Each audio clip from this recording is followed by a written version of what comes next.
Hey y'all, welcome back to MovementLink. So I wanted to take a few minutes here to discuss core bracing, what that means, and give you some framework to understand why people misunderstand this, and for you to figure out if you're doing this the right way yourself or not. So first of all, why is core bracing important? I think the obvious reasons is to protect your spine and your vertebrae. That way we're not getting bulging or herniated disc, and we don't have degenerative disc disease, things like that. But then on the performance side of things, the immediate benefits you're going to have is that if we're in an overextended position or in a just flexed rounded position here, it's much harder to breathe, and our lungs and our diaphragm can't expand in the full ways that they need to be able to expand. But when we brace properly, we're able to get full breaths in, all the way in. So our aerobic capacity goes up like 20+%. So with more air being able to come in and more efficiently that you can breathe, just the more fit you're going to be just because of the body position.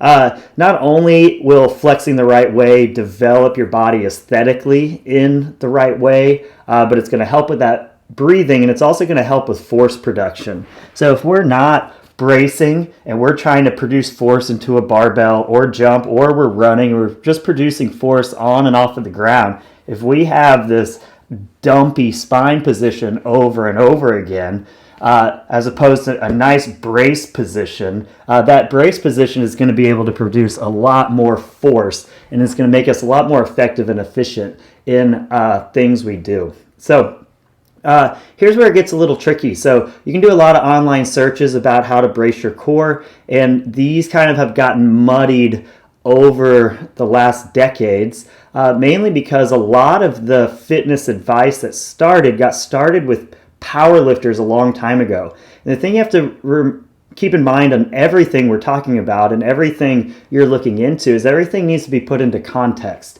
So what's the context of the powerlifters and the bodybuilders that wrote all of these articles a long time ago that everybody else has kind of used as their way of doing things? But almost every single one of those powerlifters lifts with a weight belt. So the way that we're going to brace with a weight belt is almost the exact opposite way of how we would brace without a weight belt. So with a weight belt, what we're going to do is put the belt on, we're going to draw in a ton, we're going to cinch this thing up really tight, and then we press out into it.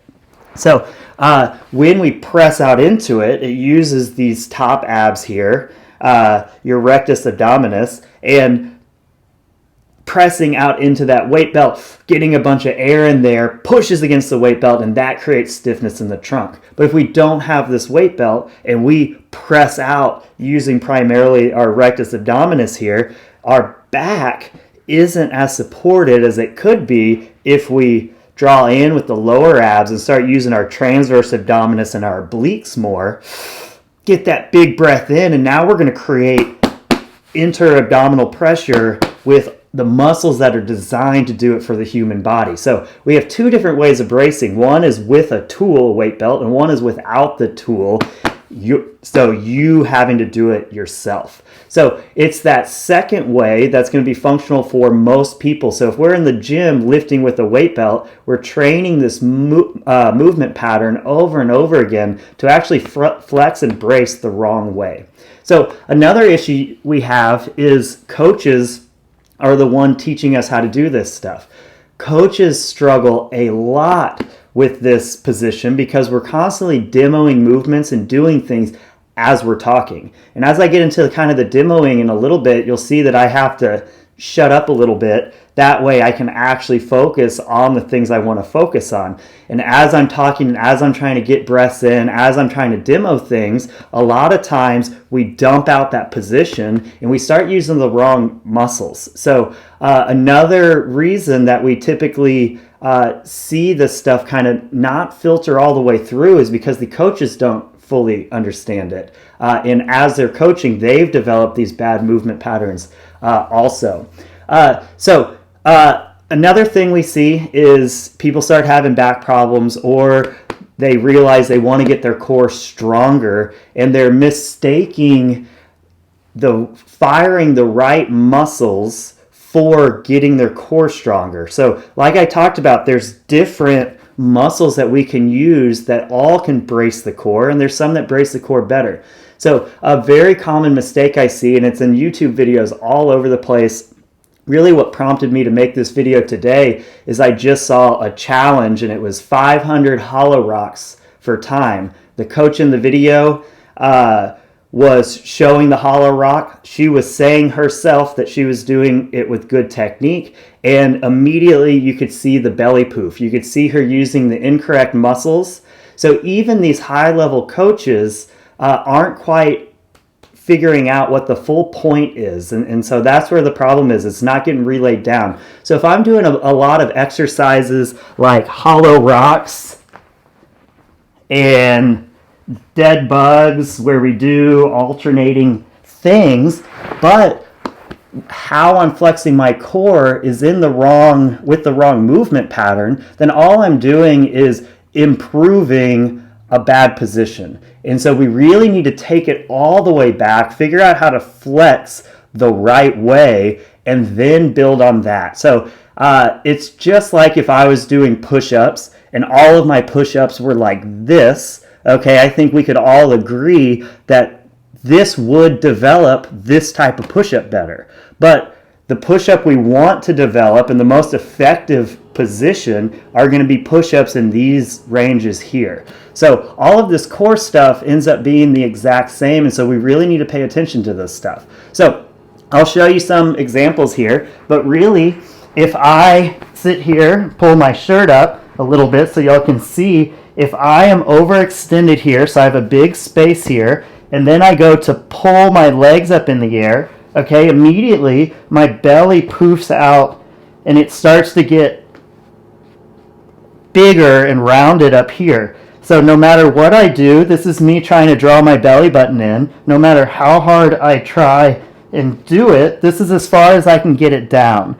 So the main thing here is my hip flexors and my quads are being overloaded, and my rectus abdominis are being overloaded here because I've bypassed my lower abs and I'm not using any of my transverse abdominis or my obliques. But watch what happens. As soon as I put my hands here on my knees, I can unload my hip flexors now, and now immediately I can draw deeper into this position. So this is that drawn in, we talk about it all the time, belly button drawn into the spine position. So as I go down, my goal is to maintain this position. So as I lower my legs, I'm trying to maintain that position, but you can see that there might be a point where as I'm trying to draw in, I lose it and then I poof back out. So as I'm doing dead bugs and things, if I am not set up correctly and I am poofed out, okay, so now technically I'm doing hollow rocks. My lower back was on the ground, my butt cheeks were tight, I'm in the hollow position, but my belly was poofed out. So I'm not actually doing the movement as it's intended to be, and I'm not training my core to be used the way I want it to train. So we need to be able to get into these good positions, in the correct positions. That way we can develop the right muscles over time. And from all the sitting down and slumping and things we've done, we've lost the ability to control that pelvis and lower ab position. So what can you do to start developing this is just start simple.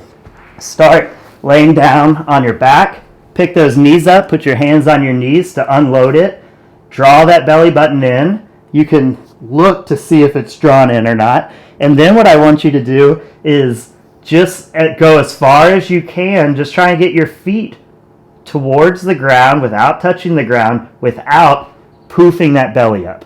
Okay? As you get better and better at that, we can unload, and then we can start going out with your feet as far as you can and back up. And we can start working into these positions.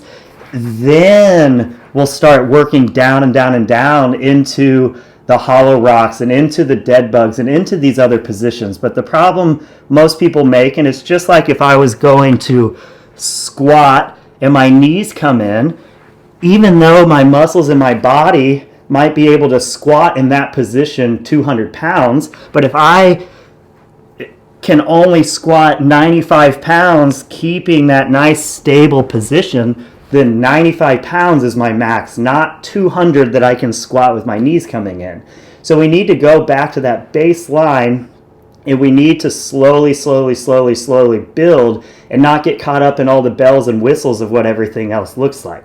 So in our Get Tight checklist, when we're standing up, it's draw the belly button into the spine, Kegel, squeeze your butt cheeks, screw those feet into the floor. You're screwing where the full foot is on the floor and the toes are kind of going out, but you'll keep the feet straight.